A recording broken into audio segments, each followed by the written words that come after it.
Elias's fingertips trembled against the rough brick of the low wall, separating him from an alleyway 4 stories below. Moonlight bathed the skyline in a silver glow, illuminating the battered rooftops that sprawled across the city. Every muscle in his body coiled with tension, his breath coming in quick, shallow bursts. For the past week, he had felt a prickling at the back of his neck, a silent warning of something terrible crawling closer. Omens had haunted him, ravens perched on windowsills wherever he went, a faint smell of smoke that no one else seemed to notice. His reflection in mirrors briefly twisted into someone else, a shadowy double that smiled bitterly before melting away. That final night, as midnight ticked closer, he stretched his legs across a rooftop ledge, preparing for a race he was certain would decide his fate.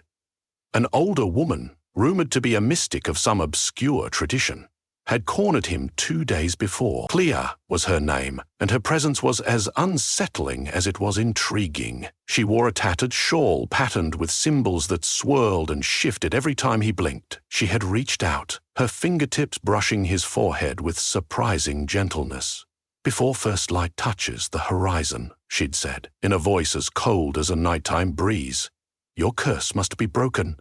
Otherwise it will find you and you will never run free again." When Elias demanded answers, she only hissed of an ancient binding woven into his very soul centuries ago.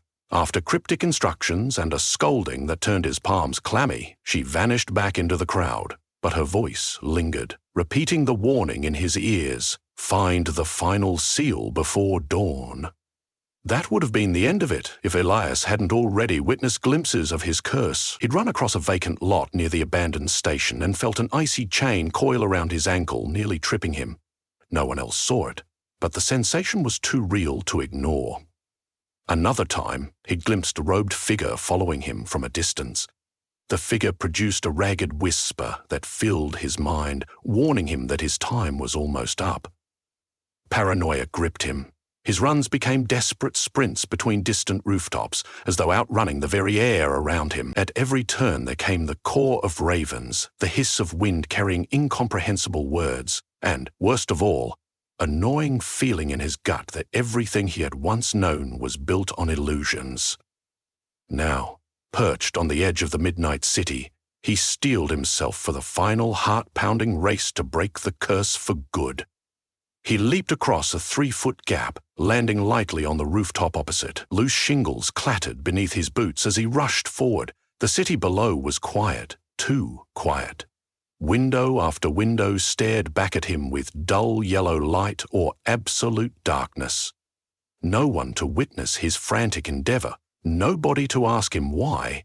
At nearly 1 in the morning, he was running across rooftops as if his life depended on it. Down in the streets, the occasional late-night passenger bus rattled by.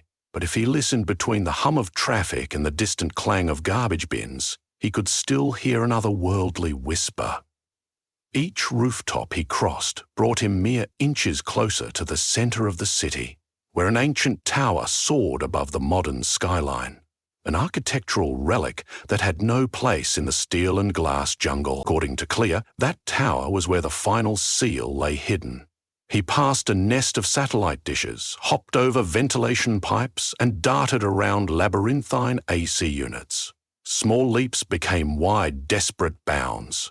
Everything in his body demanded that he keep moving. Sometimes adrenaline lent him impossible agility, as if invisible hands guided him through the gauntlet of obstacles. A misstep could have sent him plunging to the streets below, but he did not slow, trusting in that primal, survival-driven rhythm. For the first 10 minutes, the only sense of danger came from the obvious perils of running across rooftops at night. Then came another sign. A swirling pattern of smoke curled around a crooked chimney. The air reeked of sulfur, and he heard a rasping hiss that froze his blood. The swirl of smoke formed the silhouette of a crow, and its empty eye sockets fixed on him. Elias stared, heart pounding, before it dissolved back into the night air. The curse was on his trail. His mind drifted to the warnings about illusions. He recalled Clea's dire explanation. "The curse is older than you know. It will use illusions, illusions of your past, illusions of the future you fear, to ensnare you. Resist them. Beneath the flickering glow of a faraway neon sign, the runner caught a fleeting shape out of the corner of his eye. A child, one he recognized as himself from years ago, standing on the rooftop's edge. The small boy's eyes pleaded silently, fear twisting his pale features. Elias blinked, and the child vanished. Doubt gnawed at him. Were his own memories warping into illusions? And if so, how would he know which he could trust? A few steps later, another vision seized him. He saw his mother's face contorted with disappointment, a silent question in her eyes. Why are you running away? He grit his teeth, forcing the memory to retreat. She wasn't truly here. She was safe in another part of the city, living out her days, unaware that her son was entangled in an ancient enigma. The heartbreak of that memory threatened to slow his steps, but he willed himself forward, lungs burning as his boots pounded the rooftop faster and faster. Soon, the tower rose in front of him like a slumbering giant. Pale stone walls riddled with archaic carvings soared skyward. Its top vanished into the night sky, though a ring of floodlights from the surrounding modern buildings illuminated the tower's lower half. Elias skidded to a halt at the edge of the rooftop, panting heavily. His vantage point allowed him to see the tower's base, a small courtyard surrounded by high iron fencing, presumably to keep out trespassers. The city council had declared the tower an unsafe historic site, off-limits to the public, but if the final seal lay inside, that was exactly where he needed to go. He crouched by a broken skylight, examining the rusted iron fence. Guards were nowhere in sight, but city lights and the faint glow of passing cars left no easy way to sneak in unnoticed from street level. He frowned. The rooftops connected around the courtyard in a U-shape, but he would need to descend eventually. A cunning plan sparked. He could leap onto the high fence, vault over, and dash inside. A glitch at the gate's locking mechanism might be his only chance. Determined, he chose to circle the perimeter from above until he found the right spot to drop down. As he circled, his thoughts turned inward. If he succeeded in breaking the curse, would he be free of these haunting visions? He closed his eyes momentarily, letting the cold wind whip his face. The drops of sweat stung his skin, but it was a refreshing sense of purpose. For years, he'd felt as though he was running in place, searching for something intangible, an answer to the sense of displacement he carried everywhere. Could the curse have silently directed his entire life? Would unraveling it finally grant him the freedom to decide his own destiny? The glint of twisted metal ripped him out of his musings. There it was. A section of fence that bent inward, maybe after some storm damage or from a vandal's attempt. From this vantage, it appeared to be the ideal landing spot. Elias perched on the edge of the rooftop, gathering himself. Time was ticking. He could see a faint glow on the horizon. Dawn wouldn't be here for hours yet, but he had no intention of cutting it close. He jumped. He dropped 2 stories before slamming into the fence, gripping it tightly. The old iron rungs groaned under his weight, but he clambered over, landing on the courtyard's cobblestones. Broken lumps of marble from a defunct fountain lay scattered along the ground, collecting weeds and stray trash. At the center, the tower's imposing oak doors loomed. They had an ornate design carved in them, an ancient language, possibly the script that triggered his nightmares. He approached, heart pounding. A new tension surged in him, as if something alchemical in the air recognized his approach. He sensed the curse intensifying, an invisible leash reining him in. He reached for the door's heavy iron handle, locked, as expected. He stepped back, scanning for another route. His gaze fell on a series of narrow windows climbing the tower's left side. They were tall, pointed apertures reminiscent of a Gothic cathedral. The first one was perhaps 6 feet off the ground.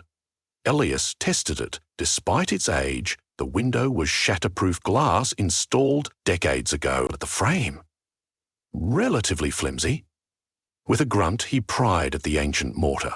After several moments of determined effort, the corner of the frame popped free. The glass, once slightly loose, wobbled. Heart thudding, he pulled back and slammed a well-placed kick onto the loosened segment. The small window shuddered, and the frame cracked just enough for him to slip through. He scrambled inside, dropping into a corridor lit only by moonlight filtering through stained glass higher up. Inside, the tower smelled of dust and ancient paper, like an abandoned library or a museum closed for centuries. The corridor stretched deeper into the structure, lined with tall shelves embedded in the walls, each shelf filled with volumes that looked older than time. As Elias carefully advanced, he read some of the gilded titles, treatises on wards and runes in archaic tongues he couldn't decipher. He brushed his fingertips over the spines, curiosity momentarily overshadowing his sense of urgency. Then he heard voices, ethereal murmurs, unidentifiable as male or female. His heart nearly leapt from his chest. Were these guardians of the seal, or just more illusions? He crept forward, ignoring the primal urge to turn and flee. At a corner, he peeked around and saw a shifting figure, cloaked in shadow. The shape drifted a few inches off the floor, the edges of its silhouette fuzzy through flickering candlelight. Where the face should have been, there was only a swirling blackness. Elias froze, sweat prickling the back of his neck. Every ounce of sense told him to hide, but Clay's warning echoed, illusions. He would not be fooled again. He exhaled slowly and stepped out, fists clenched, determined not to turn away. The figure noticed him immediately, its head tilted as if curious. Whispers swirled around the chamber, indecipherable but strangely commanding. For several seconds they faced each other in the silence. Then Elias bolted. If it gave chase, he would be ready to outrun it.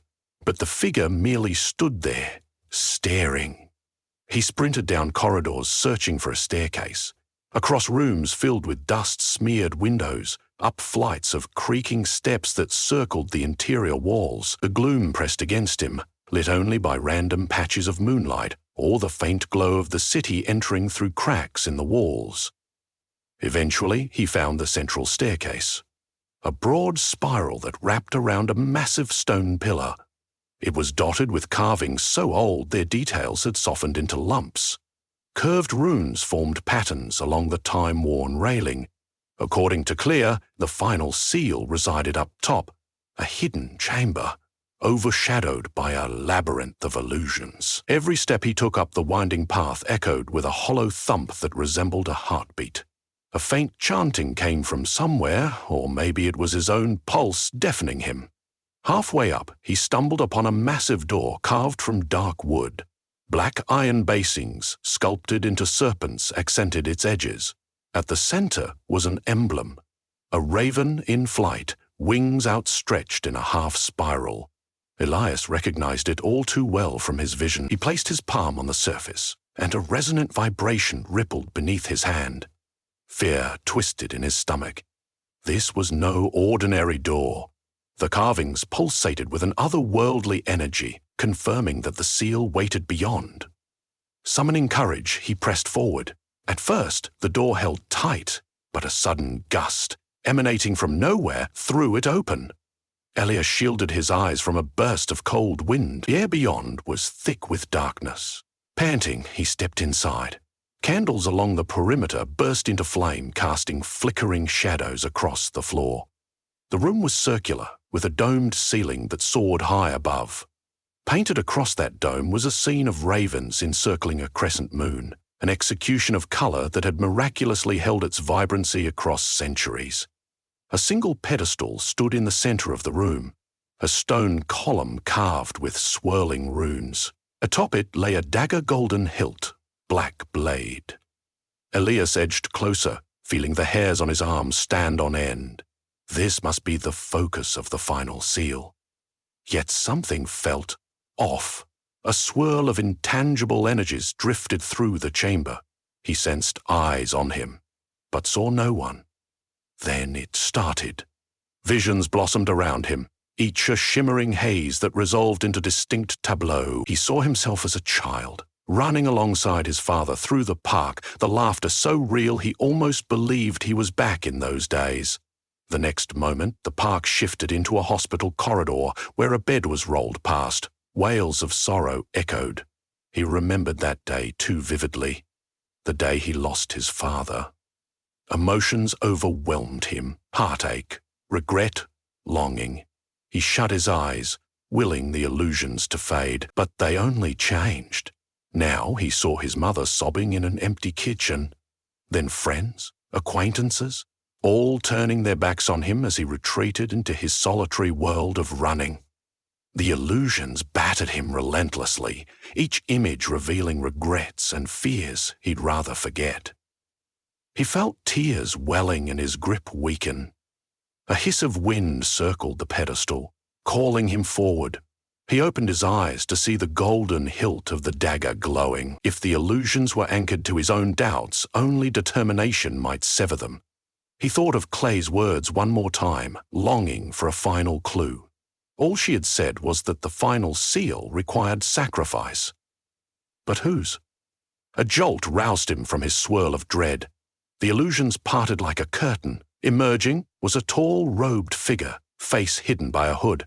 Its voice sounded like branches scraping across frozen ground. "You," it said, a single word brimming with ire. Elias didn't respond, only stood at the ready. The figure floated closer, and he saw bony hands extend from the robes. One hand gestured at the dagger, the other pointed at Elias's heart. Some deep part of him understood. He had been placed in the center of an ancient drama. The curse was a cycle, binding certain souls to the unraveling of these dark illusions. His destiny was to break the cycle. He stepped closer to the pedestal, ignoring how trembling threatened to seize his legs. He reached out and wrapped his hand around the hilt. Immediately, a surge of cold power coursed up his arm and into his chest. His heart hammered and goosebumps rippled across his flesh. The robed figure whispered more words.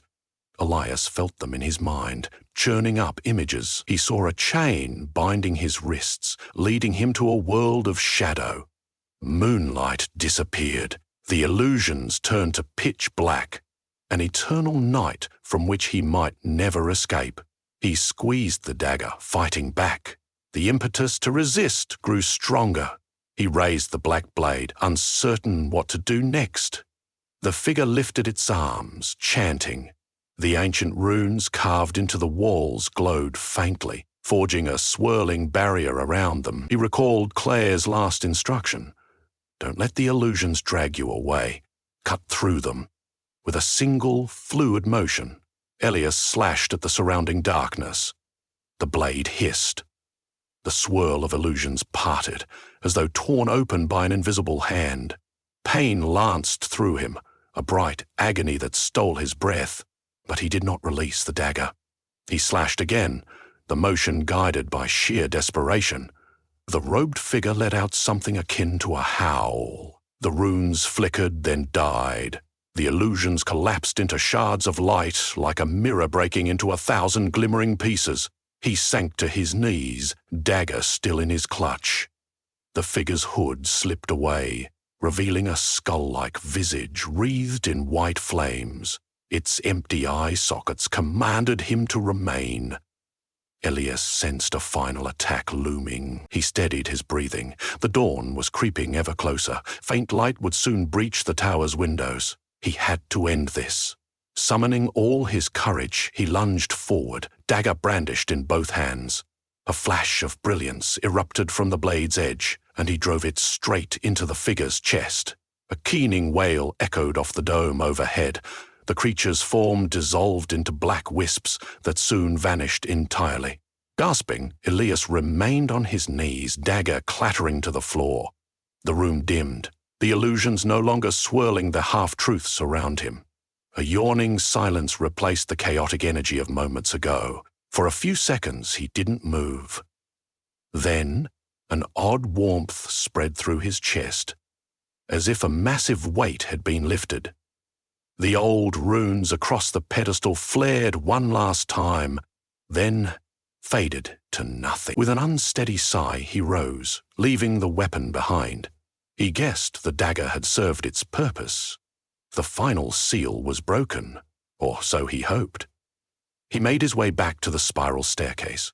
Down he went, each step less encumbered by the heaviness that had gripped him before. The tower walls no longer whispered. Doors that had resisted him stood open. Corridors that glowed with eerie light were now plain, dusty walkway. At ground level, he found the courtyard again, ironically easier to navigate on the return. As he slipped through the bent fence, stepping onto the street, the horizon began to show the first wisps of pink. The city was quiet, the hum of early traffic far from the tower. He looked up at the sky. He felt the new day crawling ever closer, and with it, the promise of liberation. His run hadn't ended, of course. Even leaving the tower, he felt the urge to keep moving. But it was different now. Gone was the dread that had chased him up and down buildings. He took off again in a light jog, crossing the rooftops in reverse, heading back toward the part of the city he called home. But each stride felt renewed, as if each footfall hammered out a different statement. You are free. After some time, when the gold of dawn broke fully over the horizon, he found himself resting on the ledge of a tall building, gazing out at a city washed in early sunlight. The curse that had haunted him was done, its illusions shattered. Though he still smelled a hint of sulfur on the breeze, it was faint, almost a memory now, and with every breath, the morning air filled his lungs, sweet with the promise of a future not dictated by ancient chain. He sat for a moment, listening to the city come to life. Sirens in the distance, the rumble of delivery trucks, the chirping of a few brave birds. He remembered Clea's parting line after she had delivered her cryptic instructions, the one snippet he hadn't fully understood before now. The race you run will outlast you, but that's no reason to yield. The meaning was clear. Life was one continuous sprint of challenges, illusions, revelations, and triumphs. Tonight, or rather this morning, he had won a race that might have echoed for centuries. His curses had no more hold on him. Rising from his perch, Elias flexed his arms experimentally. Though physically drained, his spirit soared. In the sunlight, he could finally see the silhouettes of the ravens that had plagued him. They circled above, black wings cutting graceful arcs across the sky. Yet they no longer seemed ominous, more like watchers, marking his victory. A small half-smile crept over his face, and, for the first time in a long while, he felt oddly content. He began an easy jog toward the building's interior stairwell. No point in tempting fate too many times with leaps across rooftops in broad daylight. Each step felt more secure. His heart no longer thundered with fear, but with the vibrancy of a new beginning. He recalled how uncertain everything had been when he started this frantic run after midnight. Strange omens had chilled him to the bone. Illusions had threatened to break his spirit, but here he was. The sun continued to rise, bright and firm in the east, shining onto a day that felt saturated with infinite possibility. As he headed down the steps, he resolved to follow his path on his own terms. There was no script etched into ancient stone prescribing the course of his future. He would run because he loved the freedom of movement, the pulse-pounding joy of a sprint across the city's skyline, not because he was frightened of a nameless fate chasing him from behind. Fresh tears surfaced, but this time they were tears of release. Smiling softly, he descended, leaving behind a tower that held centuries of secrets, stepping fully into a sunrise that greeted him without condemnation. Across the city, the windows shone with dawn's golden light, and the roads filled with people who had no idea what had occurred in the hidden tower. But Elias didn't mind. It was enough that he knew, and that he was free. By the time his soles touched the street below, his shadow stretched long upon the pavement. He broke into a run once more, not out of desperation, but out of exhilaration, his heart leading him forward into a day unbound by curses, illusions, or dread. And for the first time in his life, He ran not just to escape, but to embrace the open horizon that greeted him with promise.